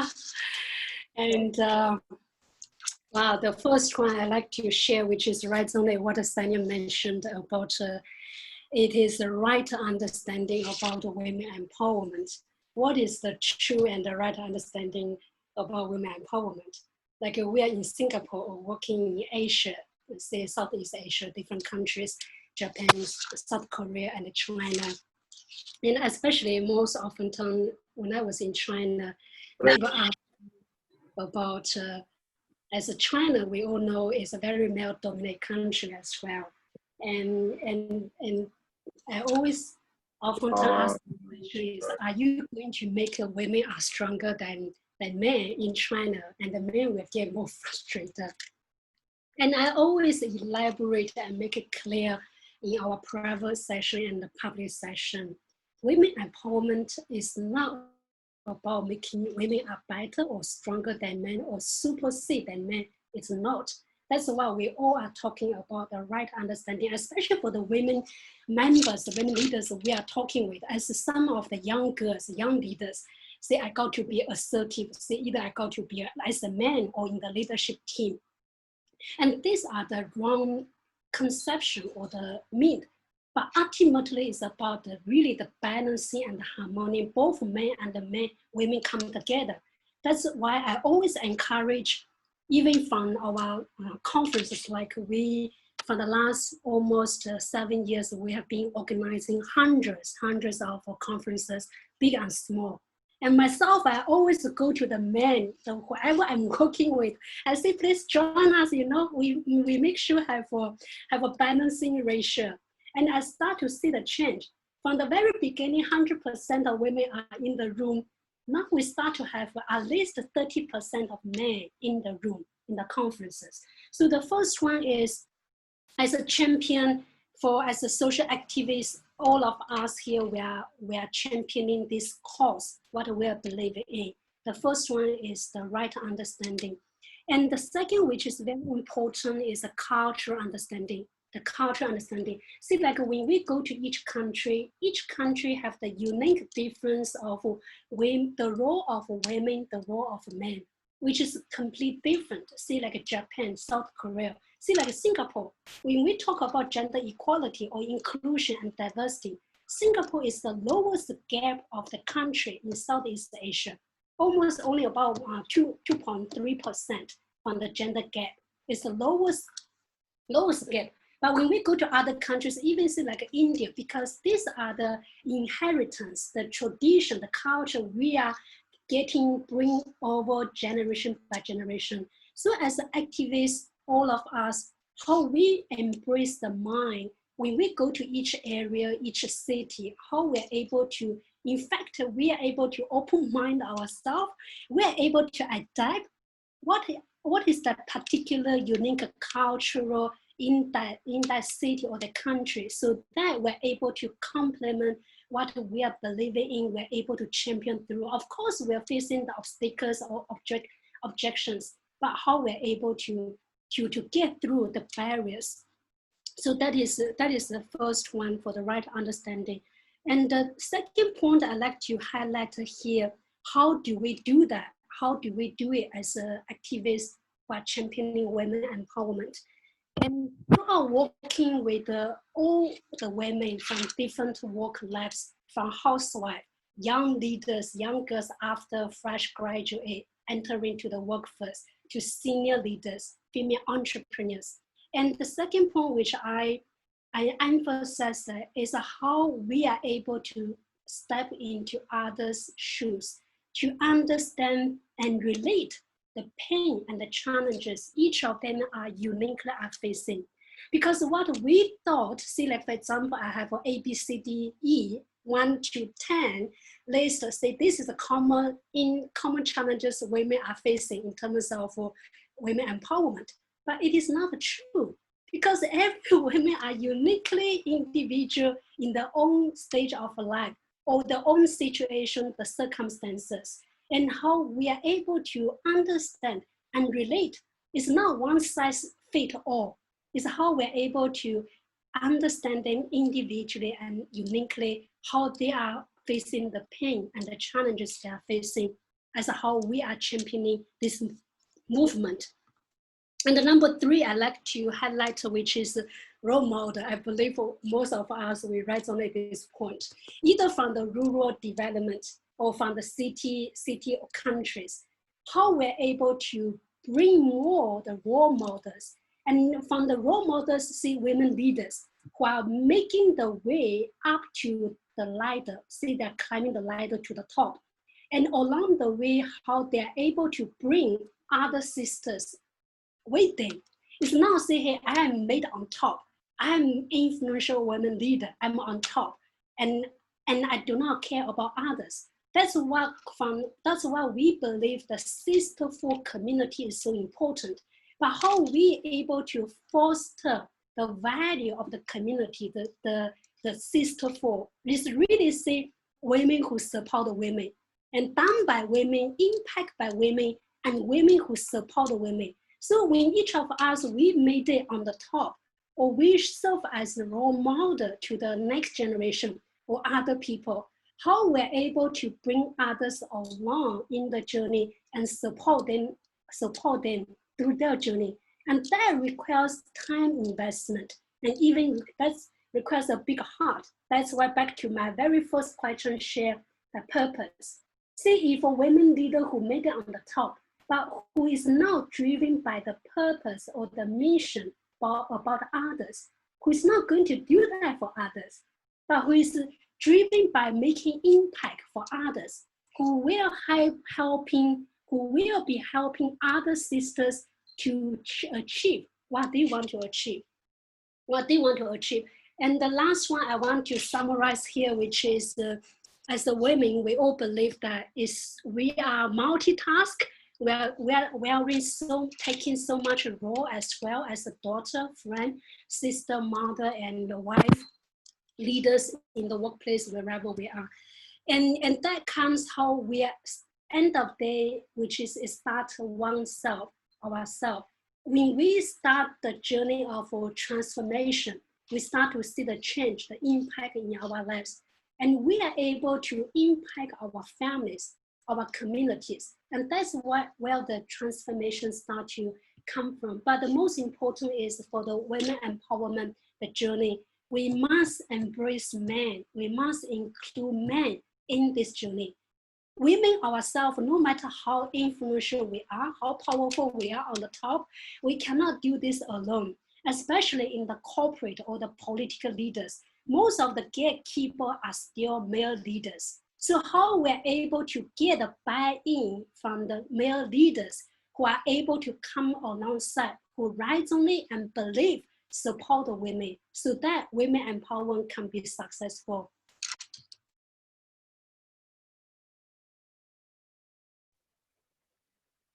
Thank you very much, everyone. I got to go now. My next meeting, in fact, delayed for 10-20 minutes already. It's a great pleasure with all of you, and Sanya as well. Let's catch up, and thank you for GSC as well, and let's stay connected and learn more about, especially for India as well. We learn from each other, and thank you very much for all of you. Enjoy the rest of the session. Bye-bye. Bye-bye. Thank you so much, Elaine. Bye-bye. Bye. Yeah.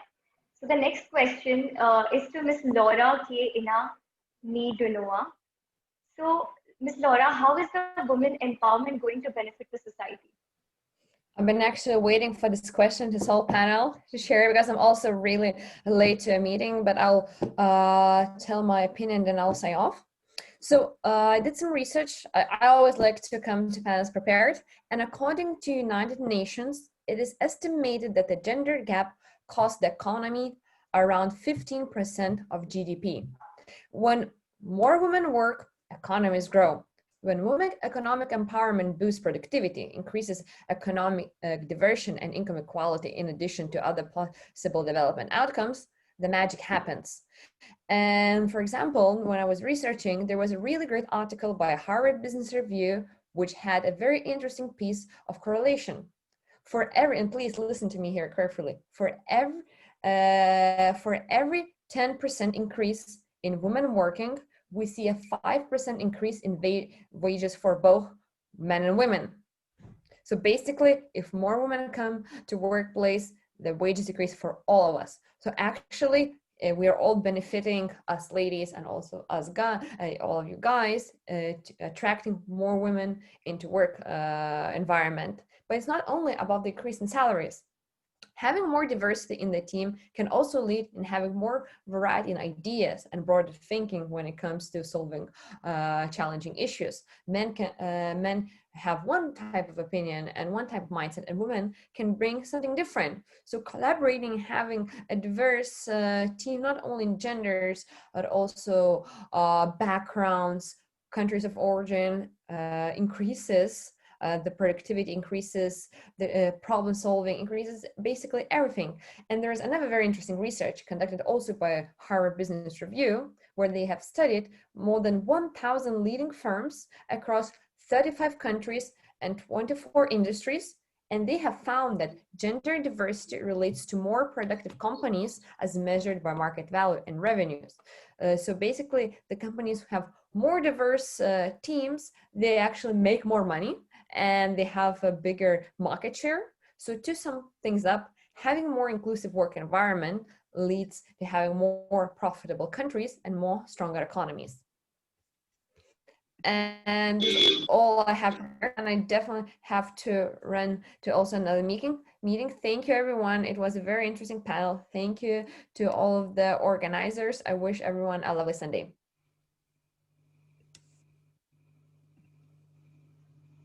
Thank you, Ms. Laura, and thank you for such wonderful answers given by every panelist. I now hand it over to Ms. Gitika to continue the rest of the conference. Thank you. Thank you, Ms. Krupa, for the question answer based panel discussion. You have explained it so well. It was an important discussion. We now just understand the importance of women empowerment and our contribution. Now as we have reached to an end of this conclave and the fact sharing session, one thing I want to announce that Ms. Tanya has something to share with us. Like she has written some poem related to women on empowerment. So come forward, Tanya, and share the views, share the poem with us. We are very much excited to listen to that. Thank you so much, Gitika. So it's a poem that has been translated into 35 languages. I'd written it in my own native language, and it was then translated by myself, and then 35 different women just of native speakers of different languages have translated it. So I'll share with you. Sisters, daughters, mothers of tomorrow, rise up and support yourselves. Come out of the web of wishful thinking. Knit lavender sunshine. Embroider moonlight with your skill that you were blessed with in your mother's womb and born with. With your tiny hands, which never tire of working, you can earn a morsel of sustenance, which never tire. In your warm, sweet dreams, many a Prince Charming may come. But as soon as you opened your eyes, they disappear. While rubbing your eyes, your mother handed you a cup of tea with bread from last night. You thank God as you step out to weave jewels of hard work and stars of knowledge into your fate. May you always be blessed and happy, my sisters, my daughters, mothers of tomorrow. That's my prayer for you. Thank you. Thank you, everyone.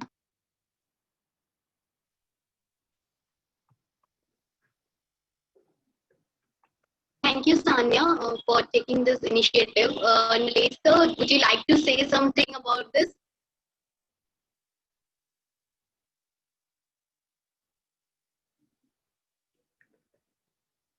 This was really amazing, Sanya. In fact, I want to tell you that this poem is it's not just a rhyme. It's gonna be a game changer. It's gonna be a milestone for women empowerment worldwide.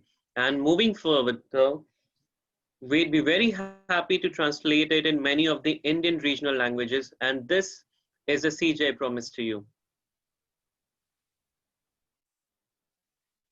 That would be awesome. It's been at present been translated into Tamil and also in Hindi and Gujarati. So yeah, that would be great. Thank you so much. Amazing. So we'll certainly go for languages which have yet to be explored. That's for sure.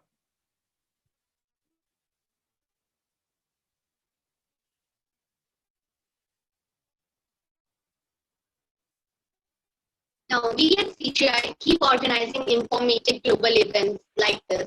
For more details, follow our Instagram, Facebook, LinkedIn, YouTube channels, Telegram, whose links are being shared to you in the Zoom control panel chat box.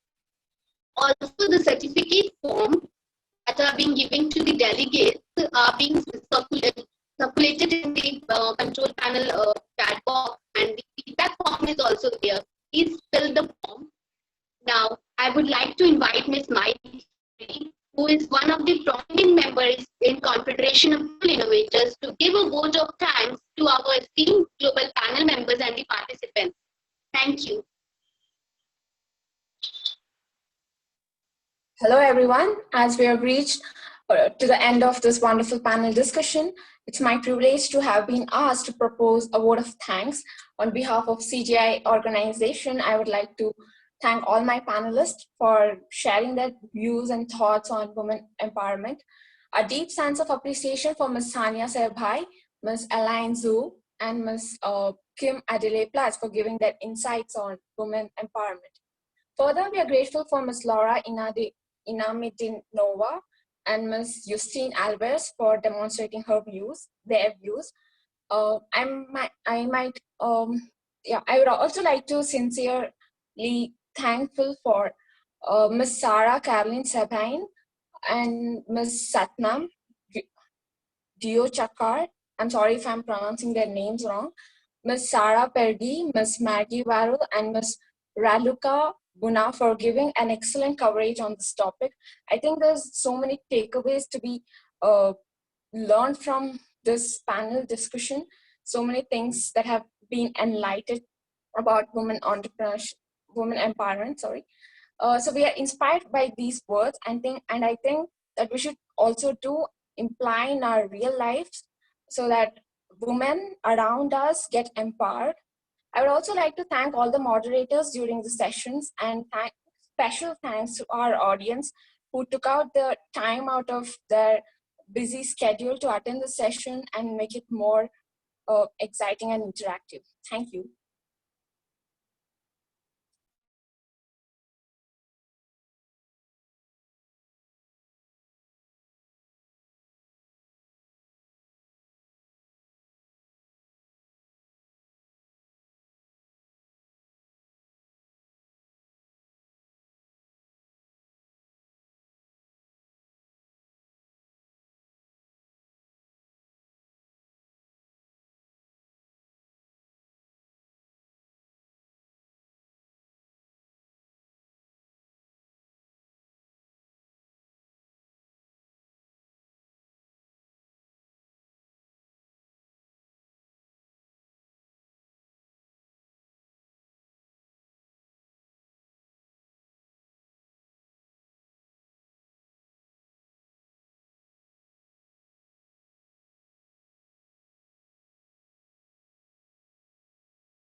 should we sign off now? And thank you so much to CGI for arranging this amazing conference and getting all